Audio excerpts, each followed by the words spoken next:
उन्हाळा म्हटलं की आईस्क्रीम, पेप्सी, थंडगार पेय हे आलंच. चला तर मग आज एक सुंदर रेसिपी पाहूयात.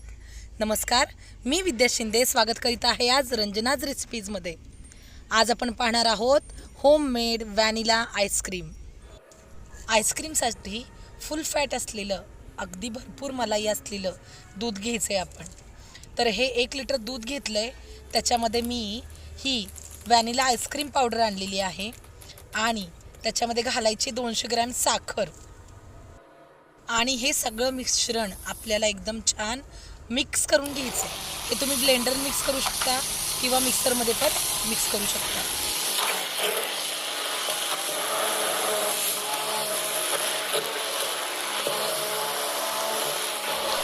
हे छान असं मिक्स झाल्यानंतर आपल्याला हे गॅसवरती ठेवायचं आहे.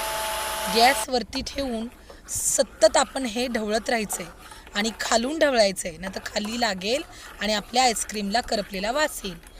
गॅसवरती मी ठेवलं आहे आणि हलवत राहायचं आहे. आपल्याला त्याला एक थिकनेस जाणवतो तोपर्यंत आपण साधारण 10 मिनटं हे छान शिजवून घेणार आहे.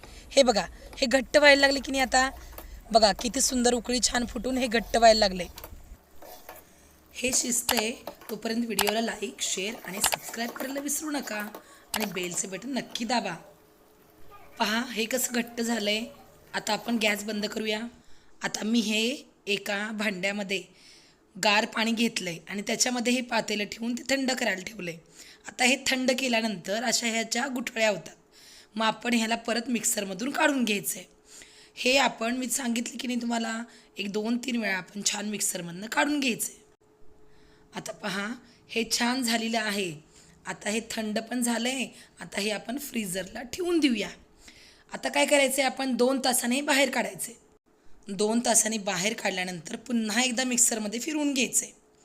त्याच्यामुळे काय होतं, आईस्क्रीमला एकदम फ्लफीनेस येतो. जे आपण विकतचं आईस्क्रीम कसं खातो तसं हे आईस्क्रीम लागतं. आता हे मिक्सरमधनं काढून झाल्यानंतर काय करायचं, आपण एक कंटेनर घ्यायचा. काय होतं, स्टीलच्या किंवा ॲल्युमिनियमच्या भांड्यामध्ये आपण जर हे ठेवलं तर याला पाणी सुटतं आणि त्याचा बर्फ तयार होतो. म्हणून एक कंटेनर घ्यायचा आणि त्याच्यामध्ये आपण हे आईस्क्रीम ओतून ठेवायचं. आपल्या आवडीनुसार आपण यात टूटी फ्रुटी किंवा चॉकलेट चिप्स किंवा ड्रायफ्रूट्स हे ॲड करू शकतो. मी यामध्ये घातले चोको चिप्स.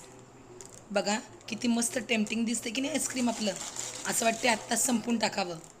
आता हे पुन्हा 5-6 तास मी फ्रीझरमध्ये ठेवणार आहे. खाण्यासाठी तयार आहे मस्त असं व्हॅनिला आईस्क्रीम.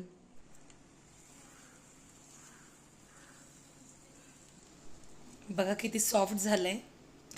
वाह, मस्तच एकदम सॉफ्ट झालंय हे एकदम.